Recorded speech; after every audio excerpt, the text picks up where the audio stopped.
Mic check.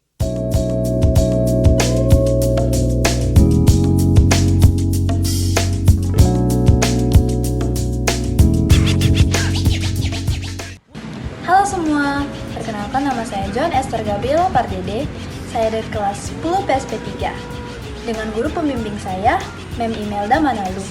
Di sini saya akan menjelaskan mengenai manajemen. Sebelumnya, apa sih arti manajemen itu? Manajemen berasal dari bahasa Inggris, yaitu dari kata to manage, yang artinya mengurus, mengelola, mengatur, melaksanakan, dan memimpin. Berikut pengertian manajemen menurut beberapa ahli. Simak videonya ya! Menurut Melayu SP Hasibuan, manajemen adalah ilmu dan seni yang mengatur proses pemanfaatan sumber daya manusia dan sumber daya lainnya secara efektif dan efisien untuk mencapai suatu tujuan tertentu. Menurut George R. Terry, manajemen adalah suatu proses yang khas terdiri atas tindakan-tindakan, perencanaan, pengorganisasian, pengarahan, dan pengendalian yang dilakukan untuk menentukan serta mencapai sasaran-sasaran yang telah ditentukan melalui pemanfaatan sumber daya manusia dan sumber-sumber lainnya. Sementara menurut Stephen Robin, manajemen adalah proses menyelesaikan aktivitas secara efisien dengan dan melalui orang lain. Yang kedua, unsur-unsur manajemen.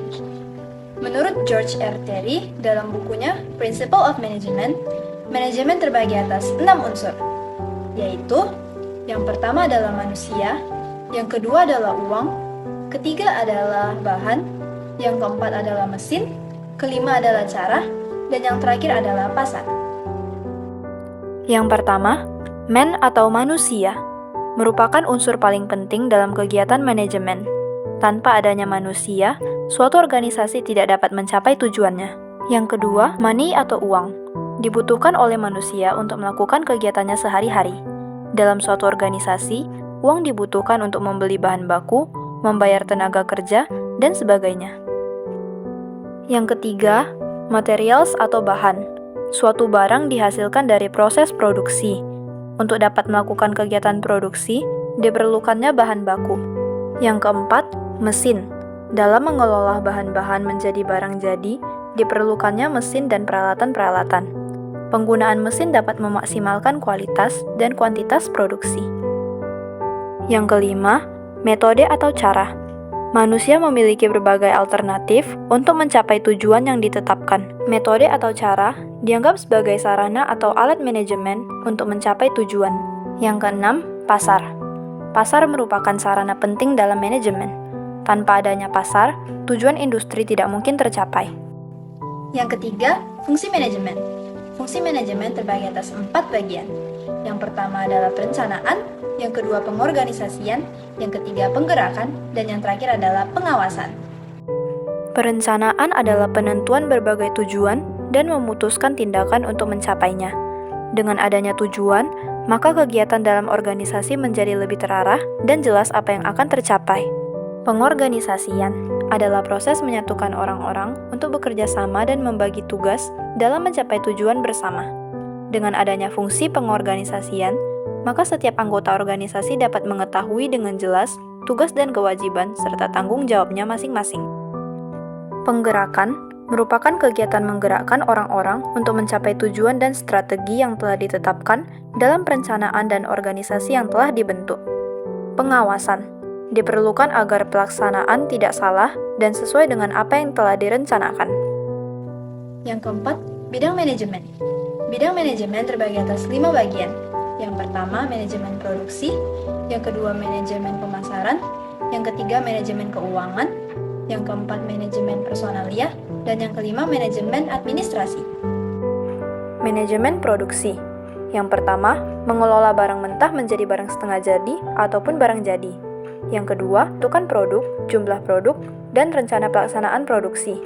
Yang ketiga, pengendalian mutu produk melalui pemilihan bahan baku, teknologi, dan tenaga kerja yang bermutu. Manajemen pemasaran. Yang pertama, melakukan riset pasar. Yang kedua, membuat segmen pasar yang akan dituju. Yang ketiga, memperhatikan bauran pemasaran, yaitu product, price, promotion, dan place.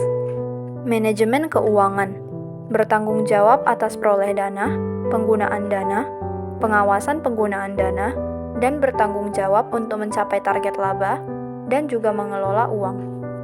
Manajemen personalia bertanggung jawab atas pemburuan, kinerja, dan prestasi dari karyawan, bertanggung jawab atas motivasi dan feedback dari kinerja karyawan.